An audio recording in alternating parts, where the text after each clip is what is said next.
¿Qué tal?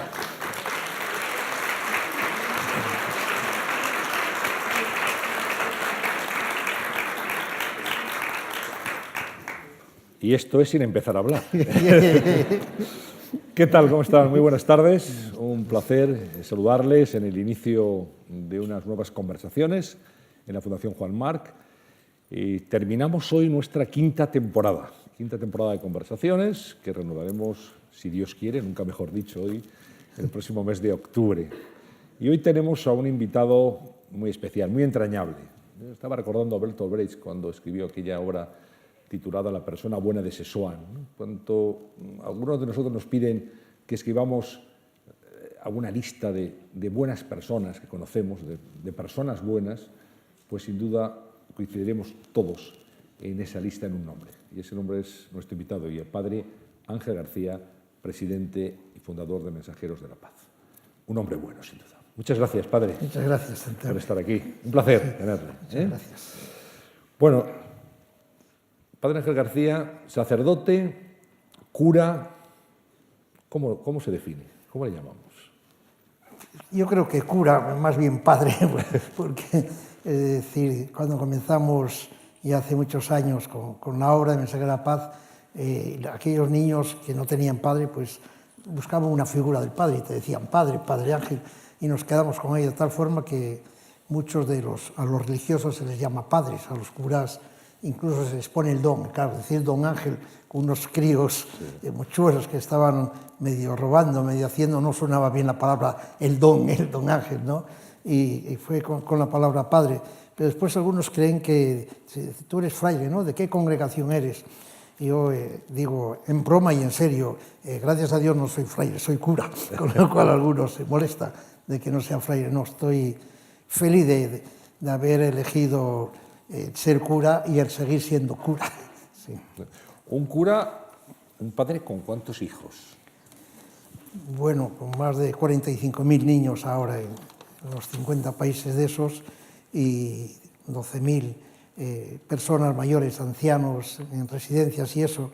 Pero mira, con que fuera solamente de un pequeñín, el último regalo de Dios que me dio a mis últimos años, que era un pequeño que estaba en El Salvador quemado entero y que traje y que todos los días, por la noche y por la mañana, me dice papi, te quiero, o le doy un beso, aunque solamente fuera por uno, y los que son padres o madres saben que aunque sea solo por un hijo, merece la pena la vida de un hombre, ¿no?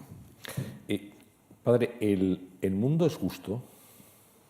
El mundo es bueno. Cuando yo estudiaba en el seminario me engañaron, porque me dijeron que los enemigos del hombre eran tres: el demonio, el mundo y la carne. Y desde luego la carne no es enemigo, porque gracias a la carne existimos y vivimos, ¿no? El demonio no sé si será enemigo, yo ni lo he visto, y cuando dicen que el demonio está en alguien, pues no me lo creo. Y desde luego el mundo no es un enemigo del mundo, no es gracias a que existe el mundo y vivimos los demás. Los enemigos del hombre son la burocracia y a veces los hombres enfermos que son violentos, pero los enemigos del hombre no son el demonio, el mundo y la carne. Quizás alguno no esté de acuerdo con eso, pero lo podemos discutir si quieren.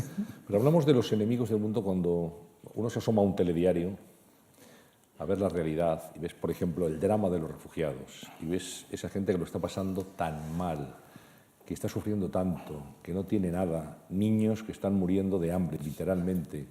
Esa devastación, eso realmente es como un golpe en la fe de los creyentes. Sí. ¿Cómo podemos explicar eso? ¿Cómo le explica usted a alguien que le pregunta cómo Dios permite esto? ¿Qué les decimos? Sí. Bueno, a veces uno no entiende a Dios y puedes llegar a tener esa crisis de fe, pero eso la tuvo el Papa Francisco en Filipinas, que yo estaba en el viaje ese, cuando alguien me pregunta ¿por qué sufren los niños? ¿Por qué mueren los niños? No, dijo, no hay contestación, la mejor contestación es como has hecho tú la pregunta, con las lágrimas y el silencio. A veces es el silencio, pero la Madre Teresa de Calcuta decía que la vida es bella y que hay que cuidarla y que hay que compartirla y que hay que estar en ella. Pero es cierto, es decir, que en el mundo a veces esas catástrofes, elementos, y a veces algunos de estos hombres que son los causantes de que los refugiados, de que otros hombres y mujeres tengan que irse de su país para no morir. Es decir, es verdad que te duele en el alma, pero no podemos decir que el mundo es malo. Es decir, es como renegar y como decir que no queremos estar en este mundo y nos queremos ir a las estrellas. No, todos queremos estar en este mundo. ¿Se ha enfadado muchas veces con Dios? Bastantes, pero ojalá me enfade más, porque enfadarte con Él es señal de que hablas mucho con Él y a veces está comunicando en eso. Es decir, que no me dejó venir con el teléfono porque tiene miedo que me llamen al teléfono y así no comunica. Pero enfadarse con Dios es a veces no entenderle, más que enfadarse con Dios, pero mira, la causa de lo que existe en el mundo, la culpa no es de Dios. A veces yo he tenido experiencias de haber ido a terremotos, a lugares, y haber encontrado incluso algún obispo o algún fans mal hecho de la doctrina, en la que te dice, y esto que está existiendo en Haití en concreto es porque son muy pecadores y porque es un castigo de Dios. Y eso es una barbaridad. A mí cuando me dijeron eso dije, hombre, pues a quien podían castigar era quizás Estados Unidos o a nosotros, que quizás eran más pecadores, que es el pueblo de Haití, que siempre ha estado, ¿no? Pero sí ha habido gente que echa la culpa a Dios cuando hay una desgracia. Esto es porque Dios ha castigado por los pecados que hacemos. No es verdad, es decir, fenómenos a veces naturales o contranaturales lo que existen estos, y a veces la voluntad de los hombres. La mayor parte de las veces muchas de las guerras y de los conflictos que hay son por culpa de los hombres, pero no podemos echar ni por culpa de Dios ni tampoco por culpa de que empieza a haber ya algo por ahí de una cosa de guerra de religiones. No es verdad, es decir, no es verdad eso. Las guerras son de petróleo, de afán, de territorios, de poder, pero guerra de religiones no es verdad eso. No hay guerra de religiones, pero sí hay fanatismos religiosos. Cuando sí, uno ve lo que hace la yihad islámica, cuando se proclama y se reivindica a Dios para hacer determinadas acciones terroristas. Sí, pero eso hay que desterrarlo, pero eso lo hay en todas las religiones, incluida la nuestra. En la nuestra, o en la que algunos profesamos, claro que hay fanatismo, y que ese fanatismo a veces llega a ofender y llega a matar, y es una barbaridad y hay que erradicarlo, no matarles, pero castigarles y erradicarles sí que hay que hacerlo. Pero el mundo no está mal por la guerra de religiones ni por fanatismo. El mundo está mal porque a veces faltan políticos que sean capaces de dialogar, porque faltan gobernantes que sean capaces de traer paz, y porque faltan algunos entre nosotros que a veces no queremos dar el brazo a torcer o no queremos compartir con los demás, ¿no? Pero antes de llegar, tú decías que el mundo no es malo, que la sociedad no es mala, que el hombre por sí intrínsecamente no es malo. Yo no he encontrado a nadie malo en mi vida, a ningún hombre. He encontrado gente enferma, gente que han sido violentos, gente que calumnia, gente que te ofende o que eso, pero porque están enfermos. Nadie de nosotros y nadie de que esté ahí sentado está temblando de que alguien le saque la navaja y le pinche, es decir, pero si hay alguien que está esquizofrénico, que está eso, pudiera pasar, pero gente normal no lo hace esto. Bueno, pero nos encontramos en la vida buenas personas, nos vemos también malas personas. Sí, algunos son, digamos, manifiestamente mejorables, como las fincas del franquismo, ¿no? Sí. Personas que, por lo que sea, por envidia, por resentimiento, pues hacen la vida difícil, por no decir imposible, a los que tienen al lado. Dicho esto, hay muchas más buenas personas que malas personas. Hay muchas más buenas personas. También nos encontramos a veces a gente que... Pero las que no son buenas personas... Uno no entiende su las que no son buenas personas, yo estoy convencido que es que son enfermos. Es decir, que el hombre, por ser hombre, aunque lo diga y aunque lo dijeran en la Biblia, el hombre no es un lobo para el hombre, como alguien dice. Lo dijo Hobbes. Sí. Pues aunque lo diga, no es verdad que el hombre sea malo para el hombre. Es decir, el hombre es bueno. Es decir, y la prueba es de que cuando nacemos y la gente, es decir, es gente buena. Lo que pasa es que a veces algunas enfermedades nos hacen ser malas personas, nos hacen perder a veces los juicios, sin duda alguna. Pero el hombre por sí no es malo ni en broma. Es decir, pasa es que a veces hay que reeducarle o hay que educarle o nos ha pasado algo. Y muchas veces tenemos que dar gracias a Dios porque depende en qué país, en qué familia, con qué gente nos hemos educado, hemos estado. Y entonces aquellos que han nacido en una chabola, que han nacido entre el barro, que han tenido los padres que eran alcohólicos o con problemas de droga, pues a veces se enganchan en eso, ¿no? Es decir, yo creo que no hay que ser optimista por ser optimista, pero sí hay que ser real, ¿no? Yo iba a preguntar por el estado de salud moral de la sociedad. Es decir, hablábamos, yo decía, la sociedad no es mala, la sociedad española no es mala, la gente es generosa, la gente quiere que vengan los refugiados, quiere ayudar. Ante cualquier llamada solidaria hay una respuesta extraordinaria. Es decir, hay mucha esperanza en la sociedad.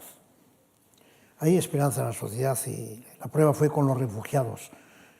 Cuando se murió el niño Aslan en la playa, todos nos hemos movilizado, todos te ofrecían su casa, los ayuntamientos, las comunidades autónomas, todos abiertos a poder traer a los refugiados. Después es cierto que no hubo esa voluntad política y de la comunidad europea, en la que no han puesto todos los medios posibles para traer. Pero cuando hablamos de los valores de la sociedad, en los que algunos los ponen en duda y que incluso han llegado a poner en duda los valores de la familia o decir que la familia estaba en crisis, diga quien lo diga, la familia sigue siendo una de las instituciones con más fuerza y con más... y ante la crisis la hemos visto, a la familia. Lo que pasa es que también a veces hay que pensar que la familia no solamente es la familia canónica, el padre, la madre, el hijo. La familia a veces son también pues, los que no están divorciados, los que están separados, los que es el suegro, el tío, los sobrinos. Todo eso es la familia. Y la familia sigue siendo uno de los valores más importantes. Y después los valores en la sociedad. Yo creo que nunca en la historia de la humanidad primero hubo tanta solidaridad como hay ahora y nunca hubo tantas ganas de tener y de manejar, aprobar, felicitar los valores. Es decir, de ahí que a veces cuando vemos a algunos que fallan esos valores, les recriminamos. Y antes casi nos sonreíamos con ellos y les felicitamos. Y qué listo es el tío este que hace todas estas cosas. Hoy le decimos qué ladrón es este que hace todas estas cosas. Eso es un valor en la sociedad, es decir, que hay mucha gente que no es honrada o bastante gente que no es honrada o gente eso, siempre lo hubo, desde que Caín y Abel están en el mundo, siempre hubo todo ese tipo de eso, pero el mundo de hoy es mucho mejor que el mundo de hace 200 años y el de hace 50 años, y el mundo que viene, el de nuestros hijos y de nuestros niños, dentro de 20, 50 años, será mucho mejor que el de ahora. Esto yo no tengo ni una sola duda, vamos. ¿Qué siente el Padre Ángel ante la corrupción? Pues vergüenza y pena, lo que siente cualquiera, es decir, que te da pena y vergüenza pensar y ver que algunos se aprovechan de esas cosas. Y uno es decir, diría, más que castigarles es que paguen la pena de eso, ¿no? Pero no matarles, y tampoco a veces, yo creo que muchas de estas personas tendrían que repensar. El Papa Francisco, del que yo estoy enamorado, dice que Dios perdona siempre y el hombre a veces, solamente a veces perdona de eso, y la naturaleza nunca, dice. Es una de sus afirmaciones. Bueno, vamos a hablar del Papa entonces. Vamos del Papa. Francisco, que ha sido una novedad gozosa, casi una revolución en la Iglesia, en las formas, en la austeridad, en la forma de entender los problemas. ¿Qué ha encontrado, usted que conoce al Papa, qué ha encontrado en Francisco? Yo creo que era el hombre que necesitaba la Iglesia en estos tiempos, después de tantos años. Es el nuevo Jesús, el nuevo Nazareno, que llega y que dice las cosas que quiere decir, pero que no dice nada nuevo. Es decir, coge si es el Evangelio puro, es el que está con las prostitutas, con los hambrientos, con los pobres, es el que sabe y el que habla solamente de una cosa, no suele hablar de lo sexual, no suele hablar de eso, habla solo del amor, habla del cariño, habla de querer a la gente, habla de que no nos avergoncemos de estar con los pobres, habla de que cuando des limosna, no solamente se la tires, que a veces hacemos, sino que hay que mirarle y a veces hay que tocarle, abrazarle, besarle, dice, y eso no se hace porque creemos que nos vamos a contagiar, y esto se ve eso.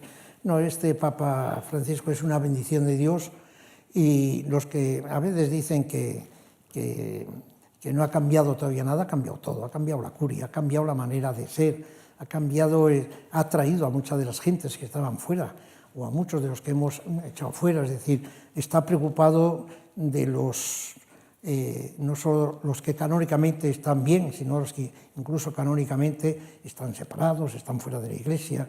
Es decir, al tercer día de ser Papa, yo estaba en Roma con él y le oí algo precioso delante casi de 16.000 periodistas que había allí, porque fue al tercer día de eso, y pidió una bendición, dijo, voy a implorar la bendición de Dios para todos ustedes, dice, para los que creen y para los que no creen, porque todos somos hijos de Dios, incluso los que no creen. Y no hizo ni tan siquiera la bendición que hacen los obispos, que hacemos los curas, tal, hizo así, es decir, para todos ustedes, para los que creen y no los creen. Y esta es un poco la teología, la bendición de un Cristo que estaba para los que creían en Él y para los que no creían en Él. Y esta es la nueva Iglesia. Yo sé que a veces tiene demasiados adversarios. Hoy que llegaba uno del Atlético de Madrid a la iglesia nuestra y nos iba a dar una donación. Yo creo que es que lo que quiere es pedirle para que gane la Copa, no es del Atleti, pero tenemos los dos escudos, el Atleti y el Madrid allí.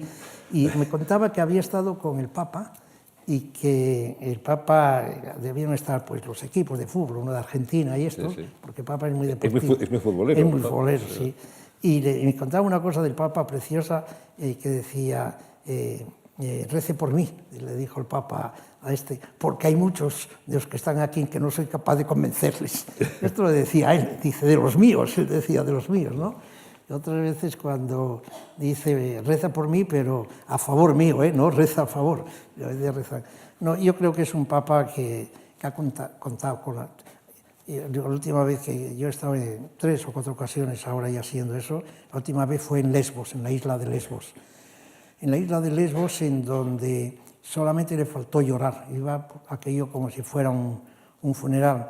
Y no fue ni a insultar tan siquiera, ni a decir las cosas a los gobernantes de lo mal, sino decía lo bueno que hubieran hecho por los refugiados, pero también les dijo, es decir, que daba vergüenza ver cómo se trataban a estos hombres y a estas mujeres. Y después él como ejemplo, que es verdad que es una pizca de nada, pues se llevaba a 6 o a 15 con él en el avión para Roma. Es un Papa que está en contacto con la realidad, que sigue con los mismos zapatos negros que tenía en Buenos Aires, ¿no? Que sigue con el mismo pectoral de lata o de plata, pero no con los pectorales que tenía eso. Yo creo que es el cura de un pueblo grande que es el mundo entero, ¿no? La pregunta es si el Papa está solo en ese empeño o le acompaña una parte significativa de la jerarquía eclesiástica. Yo creo que está bastante solo, pero que tiene muchos que le acompañan, no solamente de la jerarquía, y de los curas, y de los feligreses, y de los hombres y mujeres de la Iglesia, sin duda alguna, pero hay demasiados que están no a favor de esta nueva corriente del Papa. ¿Por qué? Porque ha cambiado un poco la tecnología, es decir, este es un Papa que cuando llegó, una de las primeras cosas que hacía era que iba apagando las luces del Vaticano para ahorrar dinero. Decía, con esto, claro, con esto no contaba nadie, es un padre de familia, es un párroco de un pueblo grande, ¿no? No, lo digo porque la curia, claro, asistió en muy poco tiempo a un cambio muy significativo de Benedicto XVI al Papa Francisco. Cuando los jóvenes periodistas nos incorporamos a las redacciones, nuestros mayores, nuestros jefes de redacción, siempre nos decían, hay que estar siempre muy atentos, decían, de broma, claro, por si dimite el Papa. Era algo que parecía un imposible. Y sin embargo hemos vivido la dimisión del Papa. Sí, sí. Esto era algo que no podía entenderse y que nadie podía prever, ¿no? Ha sido algo muy revolucionario en la Iglesia. Yo creo que en la Iglesia la ha rejuvenecido. Yo lo digo, ojalá en la sociedad civil aparezca algún Papa Francisco también. Es decir, ha aparecido el Obama, que cuando apareció todos aplaudimos también creyendo en él y viendo que era pues de color, joven, distinto, y era como un respiro. Ojalá en nuestra política de España aparezca un Papa Francisco también, y en otras políticas, es decir, pero tiene que aparecer, es decir, sin duda alguna, ¿no?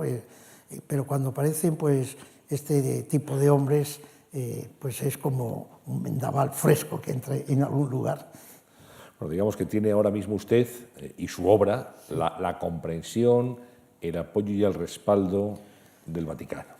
Sí, yo decía que prefería más pedir perdón que pedir permiso para hacer cosas, y esa palabra la dijo el Papa después, algunos días, que bueno, ya tengo un respaldo por ahí para hacer eso, o que prefiera, pero creer en el Evangelio es tan fácil, es decir, lo que es difícil a veces es practicarlo, pero creer en el Evangelio es muy fácil. Y creer en hombres buenos y en la gente, y sobre todo a veces el mérito no está en nosotros, el mérito está en quien nos rodea, quien está. Cuando tú estás con la gente más humilde, con la gente que no tiene un colchón donde poder dormir todas las noches, con la gente que no puede comer no 4 veces al día, sino a veces ni una vez al día, es decir, eso te cambia todo tu ser. Es decir, entonces cuando uno vamos de viaje y dicen, ¿podemos comer? Bueno, pues podemos comer, pero no hay obligación de comer. Mucha gente que pasa hambre, que pasa frío, y que podemos compartir, pero también hemos de decir que en esta sociedad en que vivimos y en estos años, en este año, hay menos muertes, se causan menos muertes por enfermedades que hace años. Hoy hay más posibilidad y se evita más muertes, sin duda alguna. Hay demasiadas, 20.000 o 30.000 todavía de eso, ¿no? Pero hoy se pueden curar más enfermedades. Antes se moría mucha gente, casi nada más nacer. Hoy gracias a Dios, y sobre todo en los países de este tercer o cuarto mundo, es decir, se va saneando, sin duda alguna, vamos, eso lo vemos todos. Y esa es una de las grandes alegrías en que un mundo mejor es posible y que lo estamos haciendo entre todos, ¿no? Bueno, hay sintonía en este momento entre el Padre Ángel y la Curia y el Vaticano y el Papa especialmente, pero bueno, por ser sinceros, Padre, no siempre ha sido así. Usted ha tenido algún tipo de tirón de orejas, si me permite, más de uno, le han reconvenido, le han advertido. ¿Cómo ha sorteado todo eso?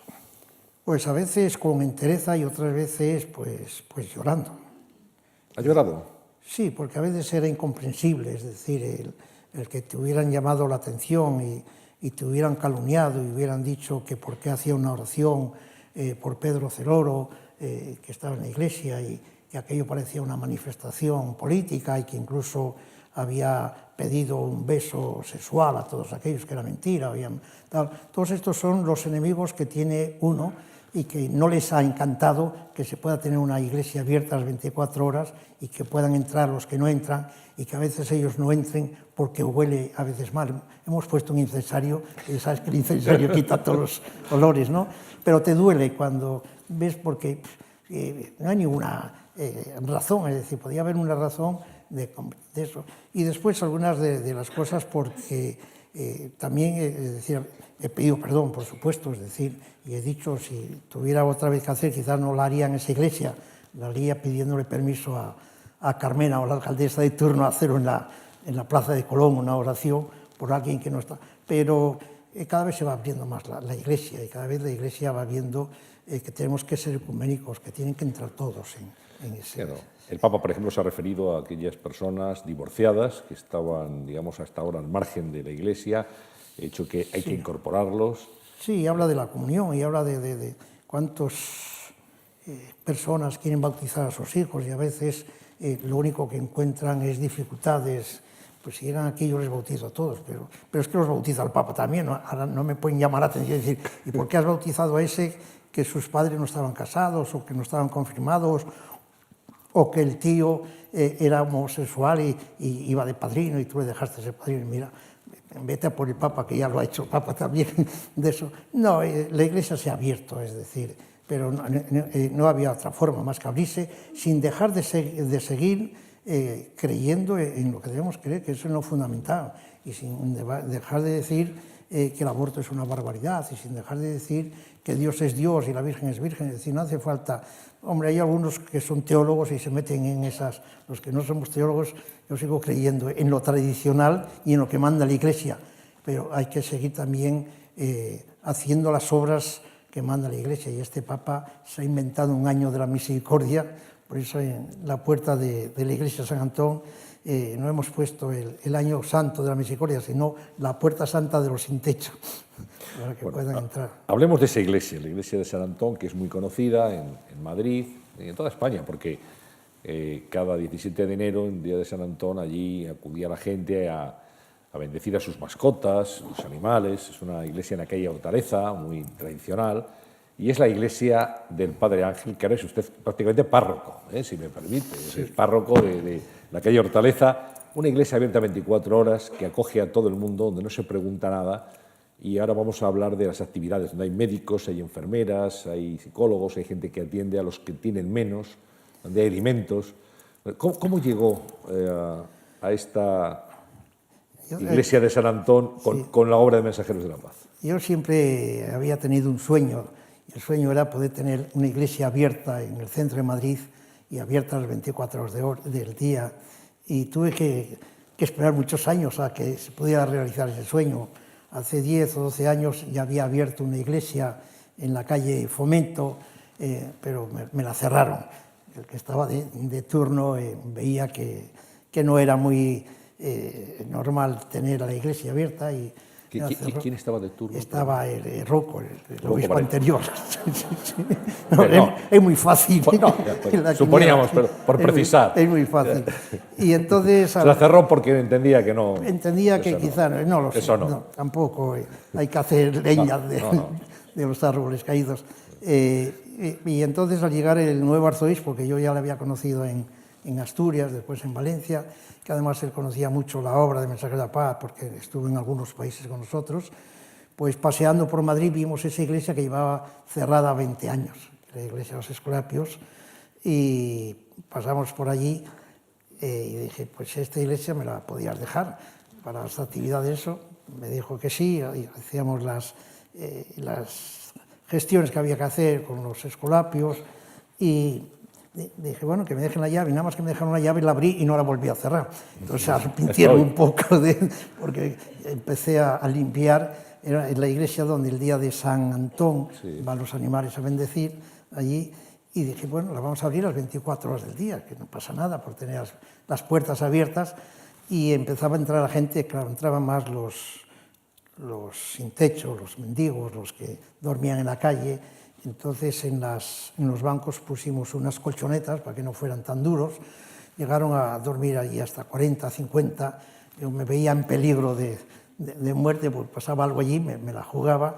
Y ya con el SAMUR, con la nueva alcaldesa, le pedimos hacer una cena de Navidad, nada menos que en el palacio de allí.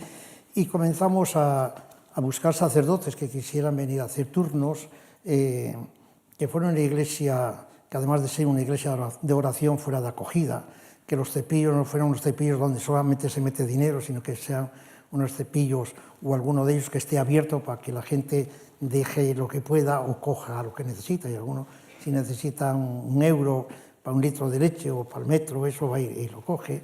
Que sea una iglesia en donde se pueda tomar un café y alguien que lo pueda dejar pagado o no pagado y otros toman el café. En que a la hora de confesar hemos puesto unas mesas camillas delante de los confesonarios para que el sacerdote no tenga que estar metido en esa caja de madera que nos metían antes, y confesar más de tú a tú. En ello es una iglesia en donde hubiera servicio. El otro día, estando allí, es decir, donde la gente a veces va a sentarse, claro, nosotros es muy fácil Digo nosotros, los normales, entre comillas, que no sé quién somos normales, cuando vamos de viaje y a veces quieres hacer pis o tus necesidades, no lo puedes hacer en la calle porque no se debe hacer. Lo hay que hacer en un bar, pero para hacer en un bar hay que gastar y tomar un café. Y a veces sin necesidad de eso, digo un café, que es mentira, lo que quiero es bajar al servicio. Entonces, en esta iglesia hay unos servicios a los que pueden traer a gente, y muchos de los que entran son esos que sería yo mismo cuando voy de viaje, que no me apetece tomar café, pero que quiero ir a mear y que no necesite tener que pagar de eso. Hay mucha gente que no tiene dónde hacer sus necesidades, que no tiene dónde dormir, que no tiene en dónde estar un rato de sosiego, y son los que están allí. Yo estoy feliz y gozoso. Allí hay muchos voluntarios durante todo el día y toda la noche, y te preguntan ¿qué hay que hacer? Pues nada, dar los buenos días o las buenas tardes a la gente que entra, decir, o preguntarle qué te pasa, qué quieres, necesitas algo. La gente va allí, se sienta, algunos van hay wifi, y entonces algunos, ¿por qué no va a haber wifi en la iglesia? Algunos van a pasar 3 o 4 horas y necesitan tener wifi, no para bajar películas, que alguno todavía las baja y nos complica la vida, nos acaba con la wifi, pero sí para ver, tal. Es decir, tenemos lo que hay aquí, el streaming cotidiano, de tal forma que las misas de 12, de 5, de las 7 de la tarde, de las 4 de la mañana, el que está en casa puede con su teléfono, solo con poner sanantón.net, ver la misa o rezar el rosario con los demás. Es decir, en estos momentos, si alguien está celebrando la misa, y sobre todo en las residencias de ancianos. Nosotros tenemos casi 120 residencias de personas mayores, y a veces no encontramos sacerdotes, y entonces los mayores, que algunos de ellos, pues para ellos es una actividad el rezar rosario, o para mi madre o la madre de no sé quién, es decir, pues rezar rosario con la iglesia de San Antón, que es un fondo con música suave. Yo estoy feliz y gozoso. Es verdad que te agota y quedas herido, es decir, yo me siento en esa mesa camilla y a las 2 horas te sientes abatido porque la gente está rota por dentro. Antes hablábamos de si había no malas personas, lo que sí hay muchas personas enfermas, heridas, y heridas de alma y de cuerpo, que están separados, que los han dejado, que tienen a su hijo que se muere de cáncer, que tiene a su marido que no la quiere, que tiene no sé qué, y todo eso te lo van metiendo y acabas primero con una herida, porque te sientes tan impotente y te sientes a veces con esas ganas del Cristo, de que cuando te tocan o alguien dice, ¿y puedo hacer una foto con usted? Pues sí, claro que sí, pero yo digo, ¿y de qué sirve eso? ¿Le puedo tocar? Y uno dijera, ¿quién pudiera tener esa fuerza de sanar a la gente cuando eso, ¿no? Y ahora hay allí 2 o 3 sacerdotes que vienen, y es muy curioso porque hay gente que les pone las manos encima de la cabeza, creyendo o queriendo curar. Es decir, tenemos la imposición de la extremunción, que se da una vez al mes a todos los que quieran ir allí, y sobre todo tengo muchos bautizos y mucha gente que va allí a rezar y a consolarse y a consolarme a mí, que a veces tenemos un desfibrilador por si acaso alguien le da. Yo creo que al que le va a dar el litro va a ser a mí, no a los que van allí, ¿no? Pero ¿por qué no ha de haber un desfibrilador en todas las iglesias también, ¿no? Por si acaso, ¿no? La verdad es que es una labor admirable la que está haciendo, el dar consuelo a aquellos que no lo tienen, dar compañía, escuchar. A veces es muy importante escuchar, ¿no? Comprender, sí. La compasión en el sentido literal de la palabra. Sí. Eso es evangelio puro. Ese es el evangelio puro, y no es solamente los sacerdotes, sino pues seglares. No sé por qué se llaman seglares a los que no son sacerdotes, que somos una casta, ahora que hablan tanto de castas, que la verdad es que algunos somos una casta, pero que quien se sienta en las mesas de camilla son también algunas religiosas o algunas mujeres o hombres. Hay un jurista, un psicólogo, no sé qué, y se sienta a la mesa a hablar. Y cuando termina, le pasa lo mismo que a mí, que después de que te cuentan todo eso, y le digo, bueno, pues reza un Ave María y te perdono. Y dice, no, si no vengo a confesarme, vengo a desahogarme y a contarte esto. Pues esto les pasa a estos voluntarios, médicos o ingenieros, que se sientan ahí creyendo que van a solucionar algo. No vamos a eso que acabo de decir, de escuchar, que es lo más bonito de dar consuelo al afligido. Sí, dar consuelo al afligido. Hablando de las mujeres, el Papa se ha referido, no muy concretamente, todo hay que decirlo, a la posibilidad de que haya mujeres diáconos y que puedan oficiar algunos sacramentos.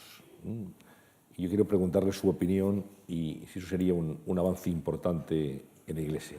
Bueno, yo hace años, con uno de tus compañeros que escribió un libro sobre mí, Jesús Bastante, aposté un café de que yo vería a las mujeres sacerdotes y me costó también otra colleja de eso, diciendo que eso no está dentro de la Iglesia. Dije, bueno, si yo no me pongo contra los que dicen que no, es decir, para los que decimos que sí, dejarlos, y si no, y además hacemos caso a las leyes que existan.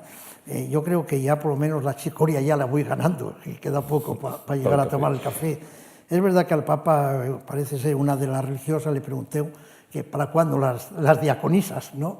Y el Papa le dijo, pues lo vamos a estudiar, porque las había en los primeros siglos, parece ser que no estaban ni consagradas, sino que parece que las diaconisas de los primeros siglos seguían siendo, como dice el Papa, pues las barrenderas o las esclavas de los curas. Dice, yo no quiero para eso a las mujeres, que sean las que barren, las que friegan en la Iglesia, ¿no? Y hay una comisión que está estudiando, claro que sería bonito. Yo soy de los que creo que algún día la Iglesia pedirá perdón porque la mujer no haya estado en el lugar que ha tenido que estar. Como la sociedad civil hemos tenido que pedir perdón o avergonzarnos de que hayamos tardado tanto en que las mujeres pudieran tener una cartilla corriente, pudieran ir al banco, pudieran ser alcaldesas, presidentes de comunidad y eso. Es decir, nos tenemos que avergonzar de que años antes esto era imposible, ¿no? Pero mira, yo que era muy partidario de que los curas casados puedan ser sacerdotes o que se puedan casar o que las mujeres tal, desde que vino este Papa se me ha quitado todo eso, porque es verdad que el meollo de la Iglesia no es en que las mujeres sean sacerdotes o que los sacerdotes nos podamos casar. El meollo de la Iglesia estaba en otra cosa, que es en estar con los más pobres, con los más débiles, que era abrir las puertas de las iglesias. Y esto se ha hecho. Y yo creo que esta es la esencia de la Iglesia, no el que puedan ser sacerdotes las mujeres o no.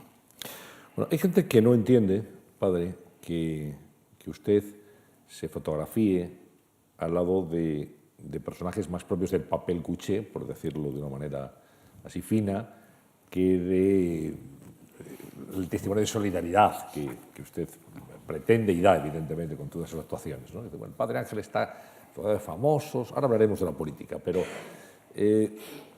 ¿eso cómo se explica? Primero se explica porque algunos de ellos yo les quiero, no porque sean famosos, sino porque han sido buenos y me han ayudado y porque les he ido a pedir.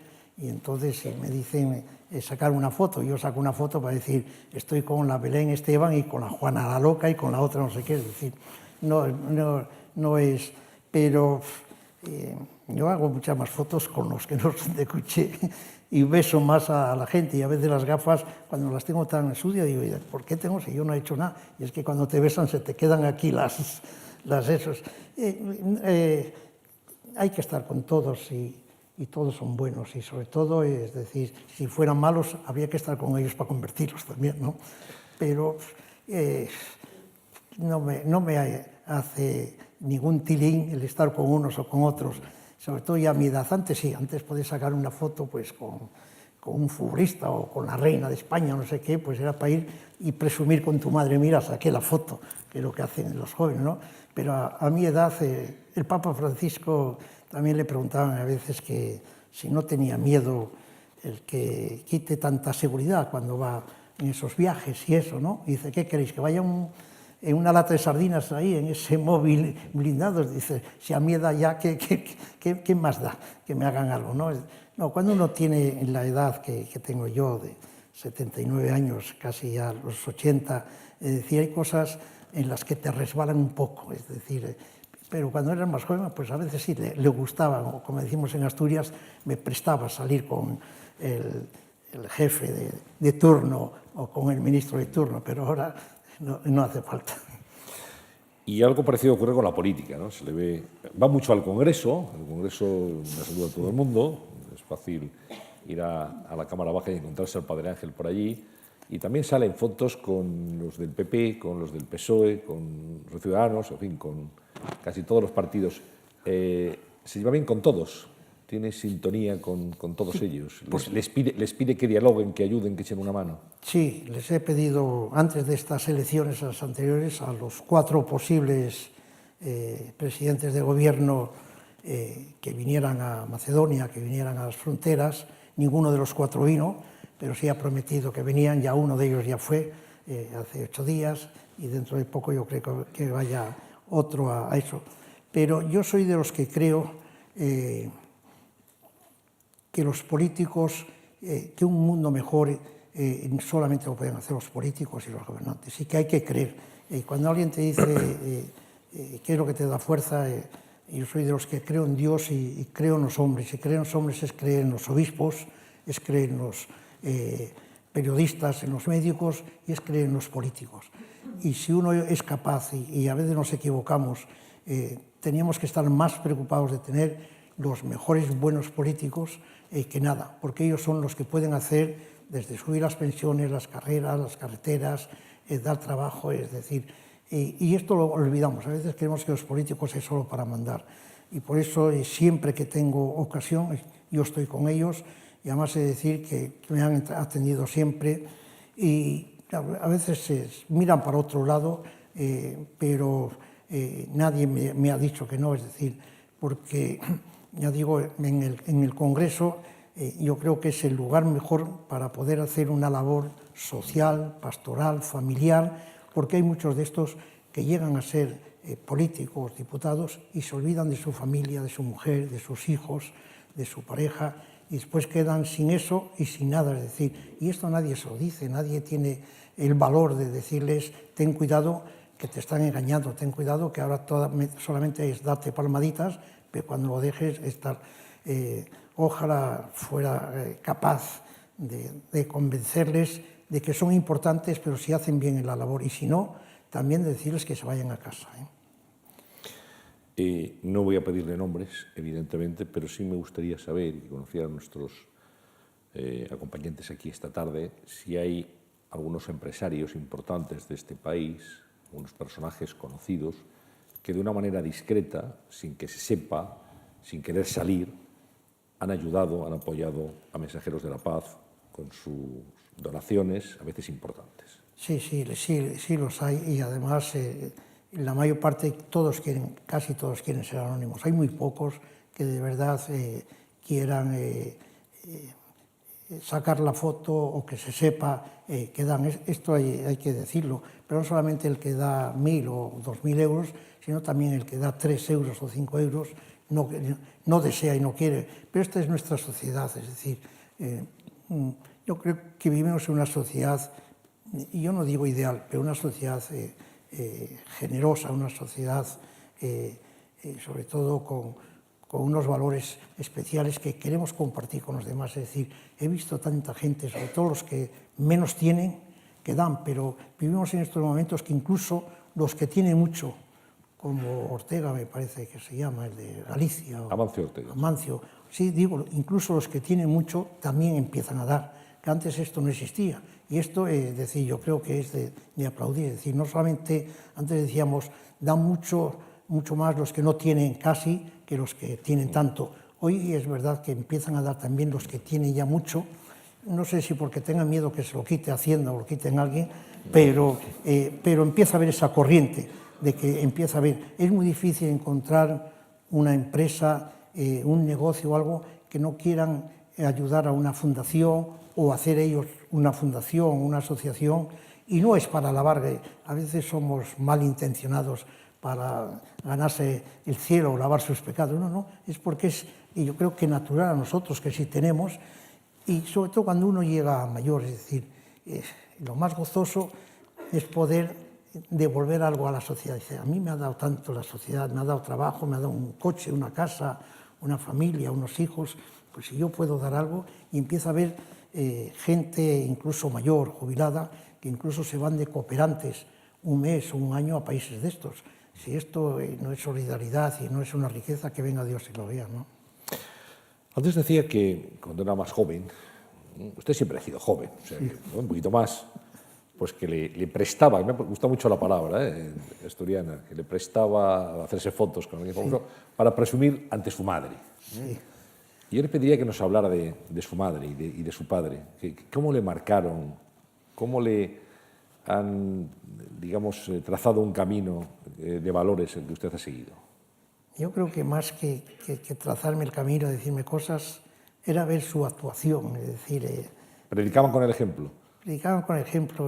Mi padre, por ejemplo, que era un obrero de la mina, de la fábrica, y que yo le llevaba la cesta, una cesta de mimbre, con la comida a las 12 de la mañana, bajaba allí a la fábrica a llevarle la comida, que era el cocido y un poco de chorizo, de morcilla, en eso, y como niño yo estaba mientras él comía y veía que cortaba un poco de ese tocino, es decir, es como si estuviera viendo, y de eso, y te lo daba, de eso, es decir, compartir, es decir, esas enseñanzas de tu madre de saber que a veces dejaba de comer, o que decía que no estaba enferma, para darnos de comer a los dos hijos, yo tenía una hermana nada más, o que llegaba cualquiera a casa y le daban algo, y mi padre y mi madre reñía al otro, ¿y por qué le das? Que estamos, no sé qué, pero eran los dos igual, los dos querían dar a los demás en esto.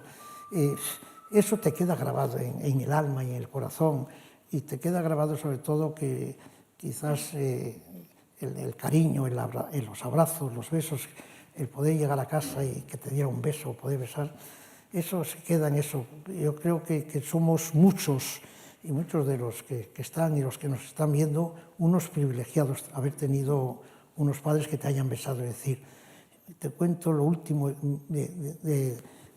nosotros ahora 54, 55 años comenzamos la Cruz de los Ángeles, Mensajero de la Paz, y nada más llegar en uno de los autobuses, un crío de 7 años que se llamaba Tinín, le pregunté qué es lo que más te presta o te gustó de Oviedo, y me dijo él, pues que al llegar me hayas dado un beso. Y yo dije, pues a los niños se les da un beso, a los mayores la mano. Y dice, es que a mí nunca nadie me ha dado un beso, con 7 años. Y me quedó más grabada esa frase dentro que los muertos y los terremotos y todo eso que he visto. Es decir, pensar que a un pequeñín hasta los 7 años nadie le haya dado un beso porque venía de una institución, eso te queda grabado. Y eso en la familia yo lo he mamado. El tener cariño y tener unos padres y a veces asomarnos las lágrimas cuando me preguntas, porque qué pocas veces le pregunta a la gente por tus padres, cómo eran tus padres, ¿no? Y a la gente mayor nos gusta recordar todavía a nuestros padres.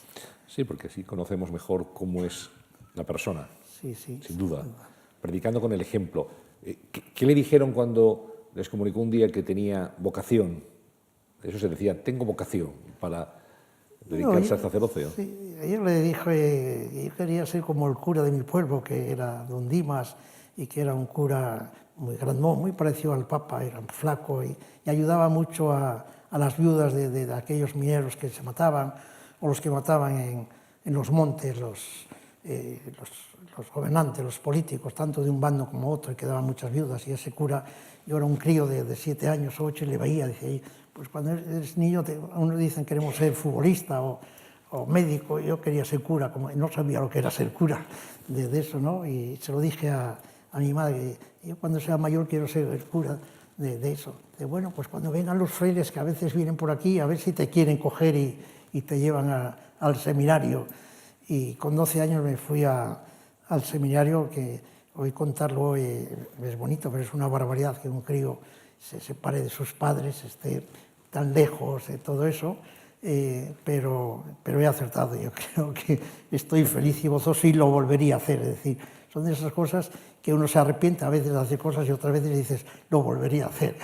¿En qué seminario? El seminario de Valdedios, un seminario donde no había calefacción, donde no había mucho que comer, donde pasábamos frío. ¿En dónde? ¿En Asturias? En Asturias, sí, pero donde nos forjaban, quiero decir, eso es, y eso es para agradecer mucho en eso, y donde había una disciplina que después sabíamos estar en ella, y sobre todo porque nos explicaba un poquitín lo pastoral, lo social, que era lo que atraen a los críos, porque a los críos no los atrae a decir misa o hacer sacramentos, eso te atrae más.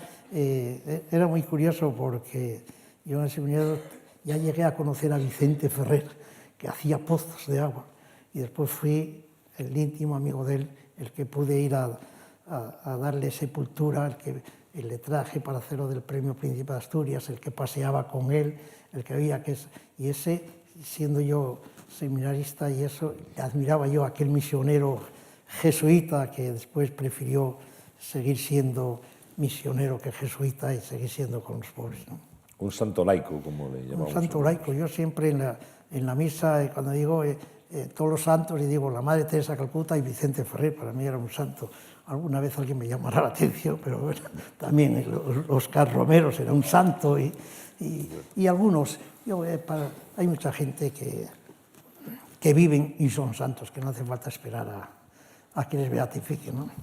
Dos líneas de actuación siempre en su trayectoria, de Mensajeros de la Paz. Estoy pensando en los más pequeños, los hogares, donde hay muchos niños que no tienen familia y allí con unos monitores, con unas personas mayores, pues están viviendo, formándose, aprendiendo a ser ciudadanos. Y los mayores, el teléfono dorado, los mayores que acusan soledad, falta de afecto. Han sido dos grandes líneas de actuación que mantienen hoy el espíritu vivo de lo que es Mensajeros de la Paz.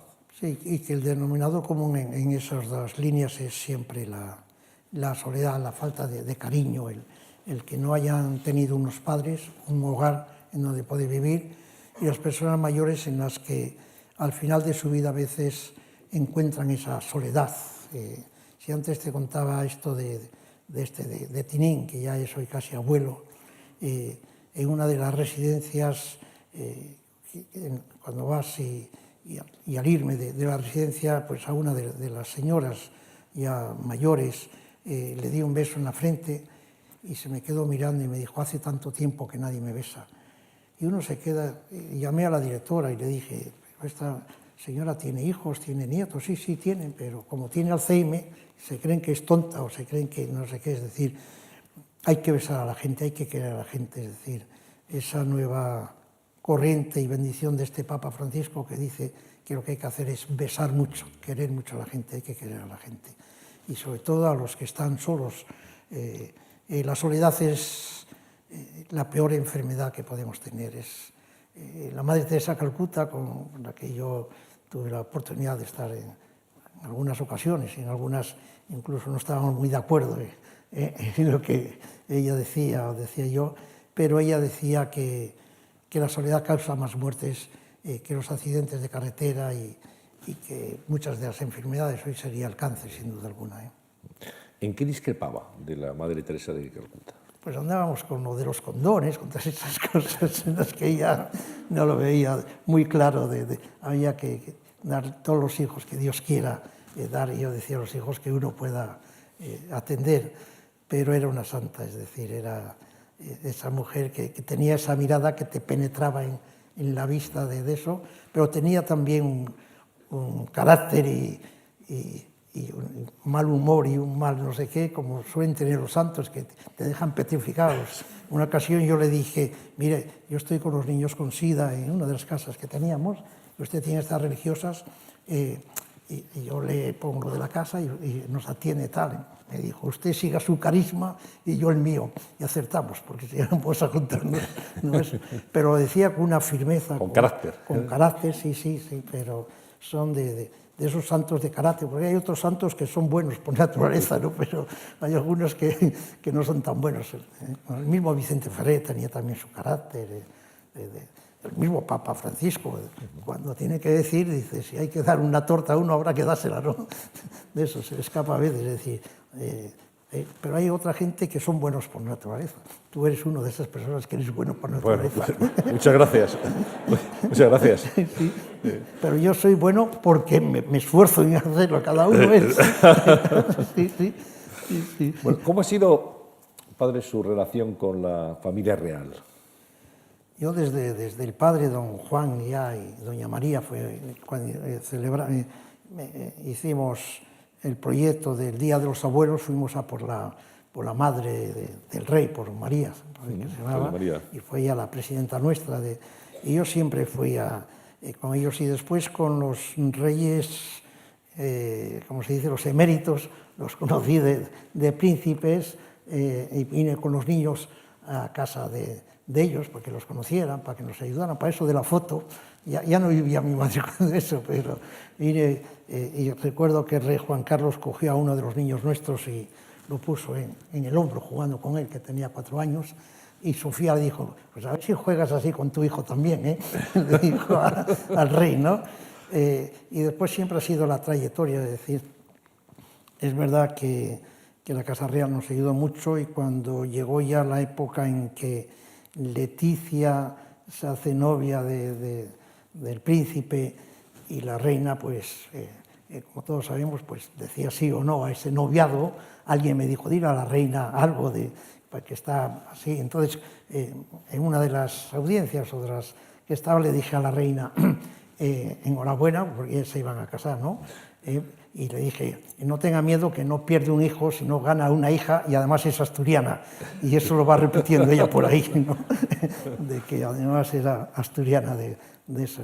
No siempre me ha ido bien con ellos, y siempre además también con respeto. Es decir, a veces el estar con mucha de esta gente, o con gobernantes, o con los presidentes de gobierno, de Felipe, o Aznar, o Zapatero, es estar, pero no es abusar o estar siempre pidiendo o haciendo cosas. Es decir, a veces es incluso decirles cosas que no les gustan, ¿no? Pero agradecen, es decir, agradecen el que todos van allí a hacer así, y claro, cuando le dices algo que no les gusta, te lo agradecen, es decir, aunque no les guste. Y eso ganas puntos, porque saben que uno les quiere. Yo puedo decir que les quiero a todos, y me creo que me siguen queriendo. Es decir, ahora que no nos oye nadie, ¿han sido todos igual de receptivos o he encontrado alguna diferencia?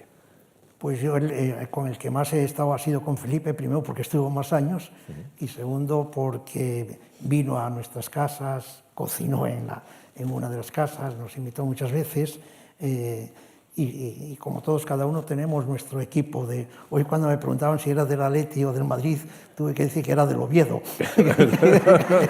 Muy buena respuesta. Sí, que era del Oviedo, ¿no? Sí, pero ahora si me preguntas, casi te digo, soy del que vaya a salir ahora. Del próximo. Del próximo. Que será el mejor, sin duda. Que será sin duda el mejor, sí. Bueno, hemos hablado de Asturias.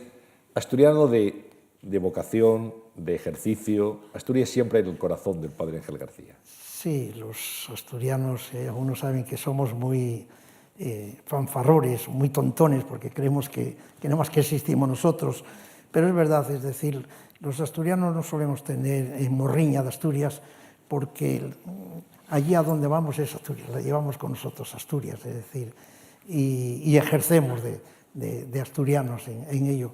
Pero Asturias es una tierra, sobre todo cuando yo era niño, quizás ahora no tenga tanto, que era una tierra muy castigada por el trabajo, por la política, demasiados muertos y enfrentamientos entre los rojos y los no rojos, y demasiados muertos en las minas, y eso a los niños nos forjaba.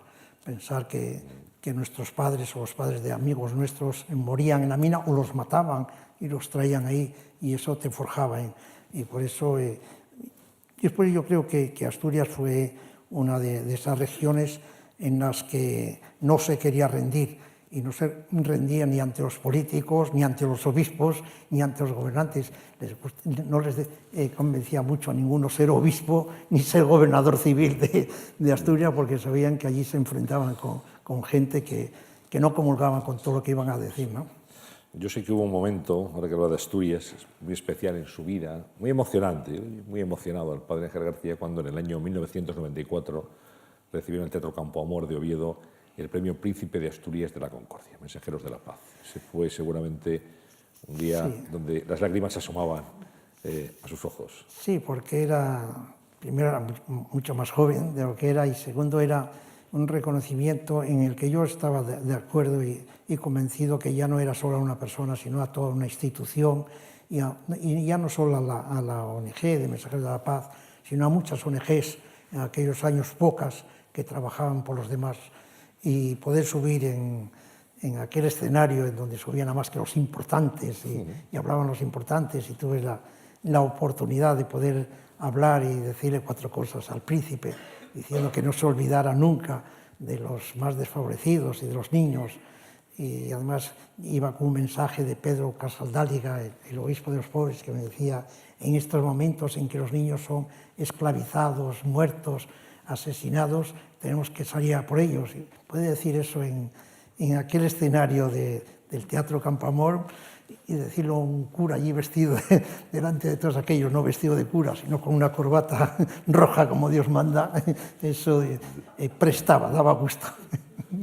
Habla de Pedro Casaldáliga. Estaba pensando en aquellos sacerdotes que han sido de alguna forma polémicos y que se han englobado en eso que se ha de llamar la teoría de la liberación, y saber si comulga usted con esos postulados.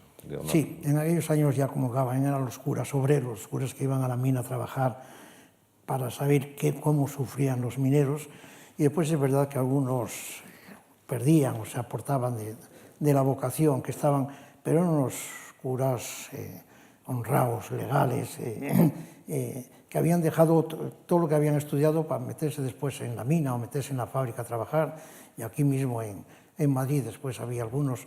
Y Padre Llanos, por ejemplo. Padre Llanos, que yo he podido estar con él, y después a mí Tarancón me había ya mandado ir a ver a algunos que estaban en la cárcel de Zamora, y esas impresiones te quedan grabadas, que mientras algunos andábamos en moto libres y podíamos comer un bocadillo, otros estaban en la cárcel por decirle al político de turno, por decir a los gobernantes, o por predicar, o por unos pasquines que habían sacado, pues, y estar ahí encarcelados, y eso te duele mucho, y no era legal esas cosas, ¿no? ¿Cuál es su teología, Padre Ángel? Yo, gracias a Dios, creo que no tengo ninguna, por eso nadie me puede mortificar, pero la única teología es querer a la gente y dejarte querer. Es decir, Mensajero Pablo decimos, la felicidad está en querer y en dejarse querer por la gente. Y cuando uno es eso, te encuentras feliz, aunque a veces te encuentres herido no solo de cosas, de enfermedades y de cuerpo, sino herido de ataques y de algunas calumnias, o de algunos que quisieran que no les saquemos los colores con otras actuaciones, ¿no? Bueno, hay una característica del Padre Ángel que habrán ustedes notado desde el comienzo de esta conversación, y es que siempre, en cualquier intervención, conferencia, entrevista, en televisión, en radio, donde sea, siempre lleva las llaves. Levante un poquito la mano, que lo vea. Las llaves, siempre agarrado a las llaves, es como un amuleto casi, como un salvavidas. Sí, porque ya cuando entré me puse muy nervioso ver tanta gente aquí. Pero son amigos todos, ¿no? Bueno, son amigos, déjate, ya veremos a ver. Esperemos. Ya veremos a ver. Son amigos, ¿verdad? Si todos están de acuerdo, no están Los de acuerdo. enemigos se han quedado fuera, luego. Sí. Se esperan en la puerta. Sí, pero sí, incluso cuando alguien me llama por teléfono, porque las noticias que te dan a diario por teléfono, si no tengo las llaves, las busco a ver qué noticias me van a dar para saber aguantar el tirón. Bueno, el Padre Ángel García no es de Madrid, ni del Atlético de Madrid. Bueno, por tanto, en el final de la Champions, pues lo tiene bien. Tampoco le pregunto si es del Sevilla, ahora, pero sí le voy a preguntar, o del Barça, de cara a la Copa del Rey, pero sí le voy a decir que, bueno, usted que es del Oviedo, seguro que es de la selección española de fútbol. Sí, eso seguro. Bueno, ahí hay problemas. Bueno, pues el seleccionador nacional, que se llama Vicente del Bosque, que usted conoce bien, pues ha querido estar presente aquí esta tarde con una pregunta, y vamos a escucharla. Padre, buenas tardes. Hemos tenido algunos contactos en algún acto que hemos ido juntos, y siempre me ha parecido una persona entrañable, admirable, y no quería hablar mucho de sus bondades, que todo el mundo las conocemos, pero sí siempre ha calado esa cercanía que ha demostrado conmigo, esa empatía que hemos tenido los dos, y al mismo tiempo pues esa sonrisa permanente que traslada en situaciones harto complicadas como las que vive usted permanentemente. Y sí me gustaría hacerle una pregunta, principalmente en relación a lo que para mí ha sido mi vida y mi pasión, que es el fútbol, el deporte en general, ¿verdad? Y que todo y que fuera una herramienta para todos esos chicos, que su preocupación para que tengan una mejor formación, ¿verdad?, de todos esos chavales que pasan por situaciones difíciles y que el fútbol sea considerado como una herramienta importante. Yo creo que usted, que es también aficionado al fútbol, yo creo que eso no le viene bien, pues yo creo, para explicarnos por qué el fútbol, el deporte, debe de ser una herramienta importante para la educación de esos chavales. ¿Qué le parece? Sí, sin duda. Yo con Vicente hemos estado incluso jugando al fútbol. ¿Al fútbol? Sí. Los dos, sí. Y él decía que jugaba... ¿Qué posición ocupa usted? Yo delantero. Y él estaba de portero. Algunos le metí, pero después me puse de portero también, de eso. Y sí hablábamos de cómo el deporte es ese gran elemento precioso para la juventud y para la gente que pueda ser sana y estar sana. Y lo tenemos que seguir promocionando y predicando. Si nuestros hijos y nuestros niños son deportistas, se han acabado otras adicciones que el deporte no las quiere, y por eso es una gozada. Y Vicente del Bosque es ese hombre signo de señal de bondad y de serenidad, ese que todos hubiéramos querido tenerle como un hermano, como un padre, porque da esa sensación de serenidad y de amabilidad, y no en vano, y toda la gente le quiere, incluso cuando a veces se pierde algún partido. No se puede ganar siempre. Sí, tampoco, sí. Bueno, hablamos de Asturias, y si hay un artista, un cantante que se identifica con Asturias, el abuelo Víctor, Asturias, si yo pudiera, bueno, ese es Víctor Manuel. Y Víctor Manuel también está aquí en la pantalla esta tarde. Hola Ángel, soy Víctor Manuel, tu vecino de Mieres. Bueno, soy solo un poco más joven que tú. Quería que les contases a todos los presentes qué recuerdos tienes de La Rebollada, lugar que yo conozco muy bien, pero seguramente peor que tú. Quería preguntarte, Ángel, también, tú que eres de una zona minera, la Cuenca del Caudal, tan descreída, pienso yo, en muchos aspectos, ¿cómo es que te dio por hacerte cura? En zona descreída. Sí. La Rebollada, que es su lugar de nacimiento. Sí, Víctor Manuel sabe que cuando me viene a depre pongo las canciones de él para poder animarme, y además de él tuve la oportunidad de recibir lo que era la medalla de la solidaridad o del ministerio allá en Asturias, que le había llevado Matilde.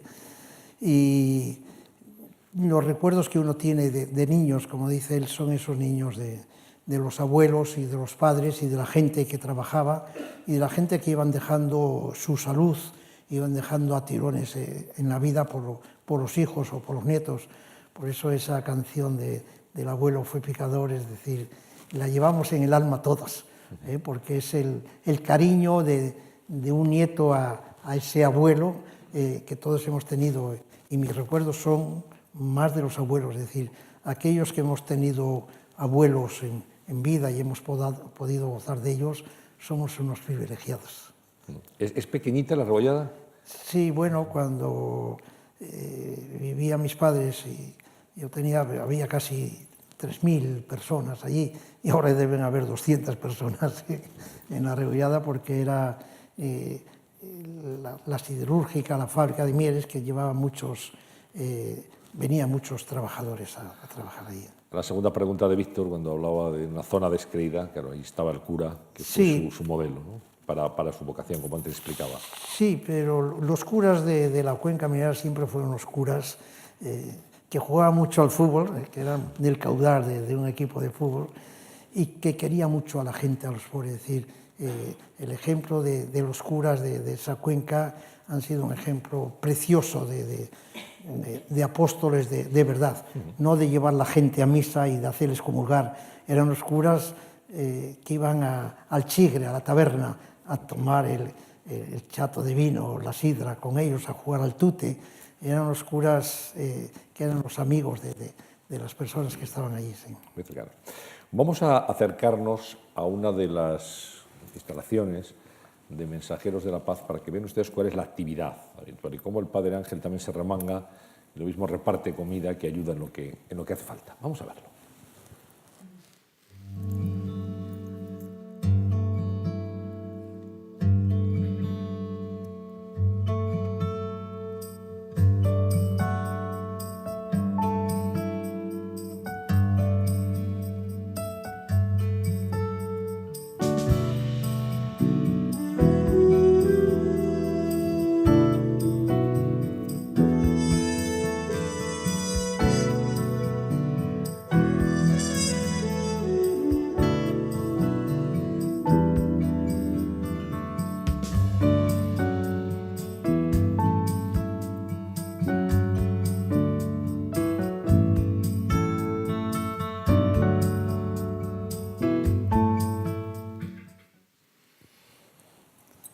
Sí, son un recuerdo, los últimos son de los refugiados esos, que solo con una naranja y un vaso de té es lo que a veces les podemos dar en Lesbos o Macedonia. Son recuerdos de los niños de África, de Benín, algunos que se llaman embrujados porque los padres no quieren que sigan viviendo porque dicen que trae mala suerte. Son recuerdos de personas mayores que necesitan que alguien les dé una caricia o les digan que están guapos. Es la vida de Mensajeros de la Paz, de esos comedores que ahora en Villaverde, en Vallecas, en Vara del Rey, estamos dando de comer a más de 4.000 personas. Son recuerdos de cientos y de miles de voluntarios que están trabajando.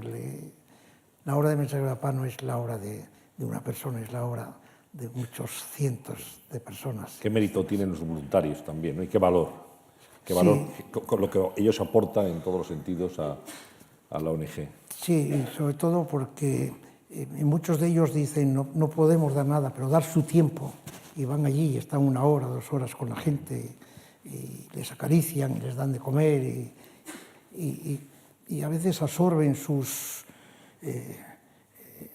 las dolencias. Hay muchos que van y lo único que van es a llorar, y van a que alguien les escuche. Y a veces hay que preparar voluntarios porque a veces los voluntarios se desploman también. ¿Por qué? Porque son demasiadas las heridas que los de otros vienen ahí, y a veces tenemos que hacer esos cursos de formación para darles esa entereza de que no hay que tirar la toalla, hay que seguir adelante, ¿no? ¿Se financian con donaciones?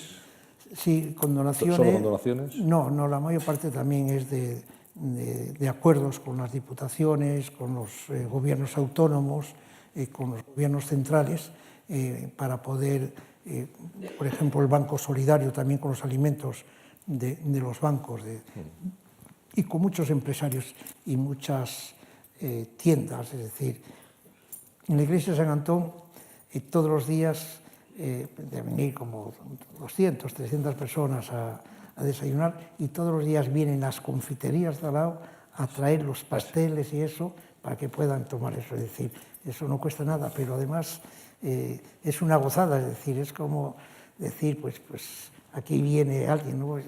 Ayer llegaba una señorina que no la desahuciaba, sí, la iban a cortar la luz y el agua, que sin embargo dicen que eso no se corta ahora, que hay unos decretos de la presidenta de gobierno que eso, pero no sé si funcionan del bien todo. Ayer desde luego no funcionó, y entonces vino una de estas a llorar y tenía que eran 140 euros, y si no le cortaban ya la luz y el agua, no sé qué. Y dije, pues no sé qué, espere. Y dije, espera ahí un momentín que voy a mirar a ver si... Y en esto llega un señor llorando, bien vestido, no sé qué, y llega con 100 euros y me los da. Y yo me quedé mirando y dije, pues mire, casi... Espere 2 segundos usted. Y llamé a la señora y dije, ven acá, cuéntame otra vez la historia que me contabas de eso. La contó y le dije, mira, se lo das a esta.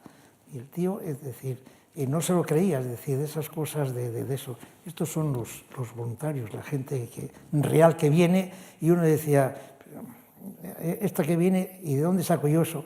Y que a los 2 segundos, a los 2 minutos, aparece un señor que viene a decirte esto, y dice, no, de eso es usted detrás. Es decir, ese señor seguro que está ganado para la causa por toda su vida. Sin duda. Los milagros existen también, ¿eh? Sí, existen, ¿no? Existen. Esos son milagros. Esos milagros cotidianos. Sí, sí. Vamos a acercarnos a la iglesia de San Antón para que podamos No me comprobar digas, cuál es el ambiente. Esto Vamos, sí que son todas sorpresas, ¿eh? vamos a verlo.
Su iglesia. Una sorpresa verla aquí, de eso sí. Es eso y más, es eso y más, pero es verdad que la gente a veces cuando llega a la 1, a las 2 de la mañana, alguno de los periodistas, que sois muy trasnochadores, te dicen, ¿no? Y pasan por ahí y entran y ven a la gente a veces durmiendo allí o sentados, se impresionan, algunas de las chicas les ves que derraman lágrimas, y tenemos ahí un libro donde decimos que dejen reflejados sus impresiones, y que hay muchas, desde Monedero, que estuvo el otro día allí escribiendo también, diciendo una iglesia de estas son las que tal, pero casi todos, soy ateo, no creo una iglesia como esta, es la que no sé qué. Entonces, en una de estas noches había 2 chicas que estaban allí, muy jóvenes, atrás en la iglesia, llorando, y entonces les dije, pues si les parece, escriban ustedes aquí, dejen tal. Y me dijeron, no, lo que llevamos aquí, no hace falta escribir de eso. Y aquí me impresionó porque eran chicas jóvenes que había en la iglesia de San Antón. En esta iglesia sí existen milagros, es decir, y ahí sí bendecimos a la gente, y a veces pues cuando viene alguien que puede ser gay o de otra cosa y te piden bendecir, yo le bendigo, y alguien se puede todavía atrever a llamar la atención, es decir, pero vamos a ver, si yo puedo bendecir animales, los perros, los gatos, no sé qué, no voy a poder bendecir a 2 que se quieren o a 2 no sé qué, y ya con eso salvo el conducto, porque si no a veces lo paso mal. El conducto reglamentario. Sí, o sea, me salvan los perros que tengo allí, que están ahí muchos perros. También hay asistencia médica en la... Y hay asistencia médica, parroquia. que algunos creen, dice, es que y es verdad que en España y en Madrid existe una asistencia médica, ambulatorios, pero también es verdad que a veces hace falta ese botiquín, que es lo que hay, que es que muchos vienen con los pies llagados, con los pies inflados, con quemaduras, con cosas de esas, y sí podrían ir al ambulatorio, sí, les orientamos a que vayan, pero es como en nuestra propia casa, la primera cura, o lavar los pies, o hemos tenido, que te invito el próximo año, el día de Jueves Santo, de lavar los pies, quisimos lavar los pies a los que de verdad les huelen los pies, a los que venían allí a eso, ¿no? Y no a los señoritos que venían ya con ellos de colonia. El Papa sé que los lavó en la cárcel, me parece, y además los lavó alguna musulmana, que parece que eso era un pecado. Yo ahí tuve la ocasión de que algunos de estos eran alguna de estas mujeres que venían también a lavar los pies.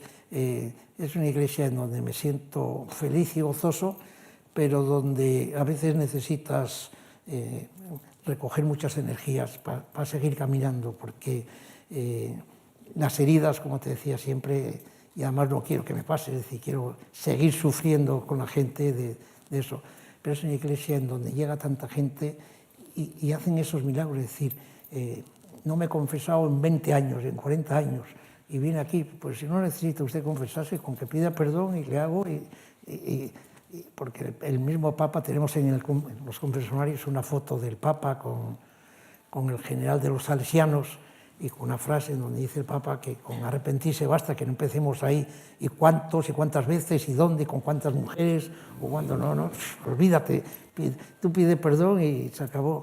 Tenemos también algo que no es verdad, lo digo en broma, la penitencia que se pone es la que el cura quiera poner. Realmente Me imagino que los otros sean bondadosos, no le pongan 40 rosarios de eso, ¿no? Pero desde hace ya un mes hacemos la donación de sangre. Vienen a dar sangre en la sacristía, que vienen de la Cruz Roja, creo que son los que vienen, para donar la sangre. Y yo digo en broma que a vez de la penitencia le pongo que dé medio litro de sangre o un cuarto litro de sangre, ¿no? Según la gravedad de los pecados. Según, ¿no? claro, según los que haya cometido. Que tenga que dar más ya. Tendrá que... Bueno, tenemos un álbum de fotos que me gustaría que usted comentara con todos nosotros. Son fotos que evocan algunos momentos de su vida personal, de su vida en Mensajeros de la Paz, y podemos compartirlas, si le parece, y escuchamos sus comentarios. Cruz de los Ángeles, que aquí comenzó todo, ¿no? Sí, en esa furgoneta iba en la Vuelta Ciclista a Asturias. Sí. Íbamos recogiendo alimentos.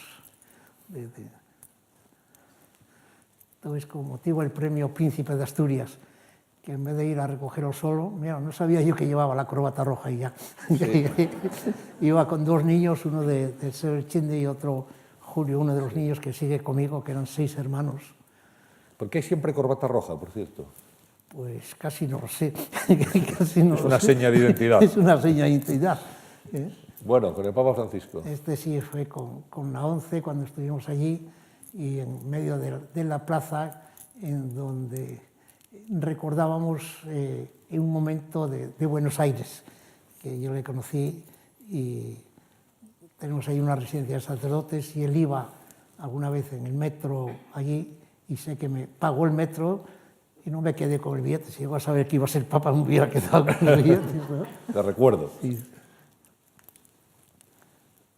Sí, esta es de los niños de Gaza, de uno que vino de Gaza aquí.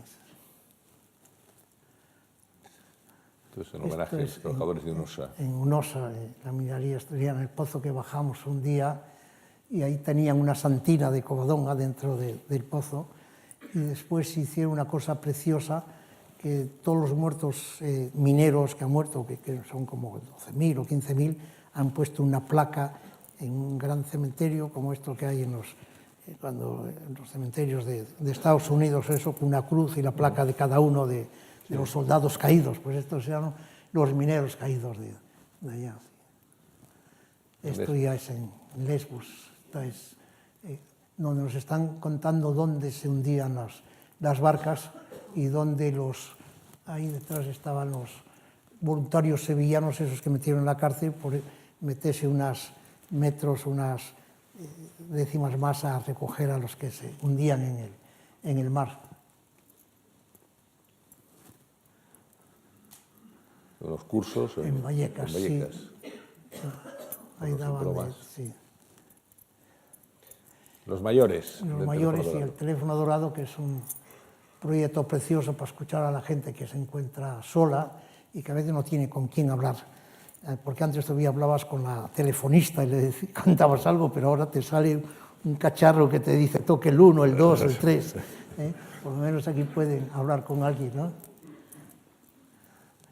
El Domingo de Ramos. Es el Domingo de Ramos. Con la borriquilla. Con la borriquilla por el centro de Madrid, que vino un obispo a presidir la misa, pero como llegó tarde y venía vestido de paisano, se sentó en un banco de la iglesia y creían que era un pobre, y uno vino de los voluntarios a darle un café. Y yo dije, ¿dónde estaba usted? Y dije, pues mira, me estaba tomando un café porque creían que era uno de esos pobres de allí, sí.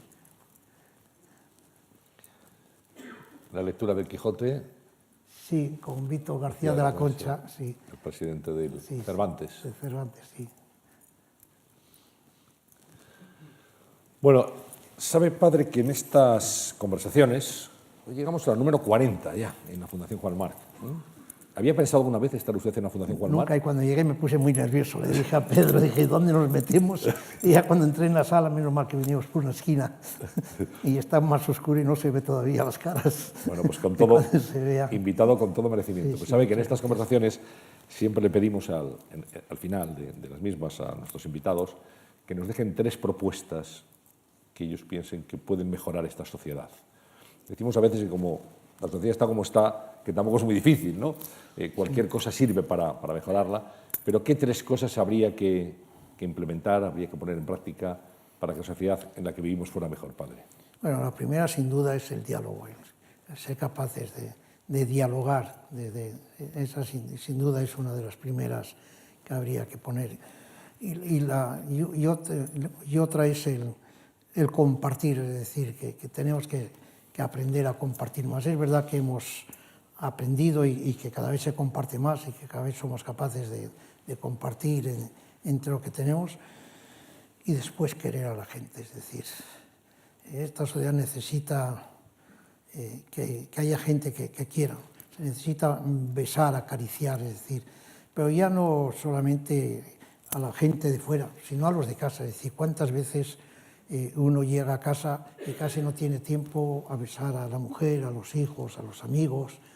Es decir, por eso para mí sería el diálogo, el compartir y el querer. Querer de verdad. Querer no solamente es besar, querer es preguntarle al vecino cuando baja qué es de su hijo, qué es de la enfermedad, qué es que falta la doña María y es que a lo mejor se ha muerto hace 2 meses y no nos hemos enterado. Esta sociedad tiene que mejorar y la estamos mejorando entre todos, sin duda alguna. Sin duda. Yo creo que muchas de las personas que estamos aquí esta tarde hemos entrado de una manera y vamos a salir de otra. Yo creo que vamos a salir todos mejores personas, estoy convencido, después de haberlo escuchado, después de haber visto todo lo que hemos visto. Si alguien quisiera colaborar con Mensajeros de la Paz, si alguien que ahora está aquí presente o que nos ve a través de Internet, sí, dice, esto merece la pena y quisiera aportar mi tiempo, mi experiencia, mi dinero, lo que fuera, sí, para ayudar a los demás, ¿dónde tienen que dirigirse? Sí, solo entrar en la página web de Mensajeros de la Paz o en la de la iglesia de San Antón, Mensajeros de la Paz, y ahí ven un poco las actividades y eso. Pero yo soy de los que sigo diciendo que el que quiera colaborar en cualquier otro estamento se puede hacer, es decir, estamos obligados a compartir todo lo que tenemos, sin duda alguna. Pero si nos quieren conocer un poco, primero que vengan a la iglesia de San Antón, de ello, y sobre todo que puedan entrar en la página web. Pero tú dices que todo saldrá mejor. Yo es algo más animado, quiero decir, a veces uno necesita decir las cosas que tiene dentro y sobre todo haber recordado pues un poco esta vida de casi 80 años, desde la Rebollada, desde donde decía Víctor Manuel, hasta ahora al final en esa isla de Lesbos, en donde cuando, no en esta última visita que estuve con el Papa, sino en la anterior, pregunté en dónde enterraban a tantos muertos y me fui al cementerio y me dijeron que allí ya no había sitio. Y entonces alguien se chivó y me dijo dónde los enterraban. Y los enterraban en una finca que estaba a 20 kilómetros de allí, de esas devastadas, y asaltamos aquella finca para sacar, y lo único que había era una cruz o una piedra donde decía hombre o mujer. Ahí entierran a muchos de estos refugiados que perdieron la vida creyendo que venían a un país a poder salvar la vida, ¿no? Padre, pues muchas gracias. Gracias por venir, por haber estado aquí, por haber hablado esta tarde con nosotros en conversaciones en la Fundación Juan March. Gracias por todo esto que hemos visto, por estos 80 años de ayuda a los demás, casi 80 años, 79. Y yo creo que como el movimiento se demuestra andando, no voy a pedirles a todos ustedes un beso para el Padre Ángel, porque sería laborioso, nos tendríamos que estar aquí, tenemos que estar aquí mucho tiempo. Pues sí les pido un aplauso fuerte para un hombre bueno. Muchas gracias.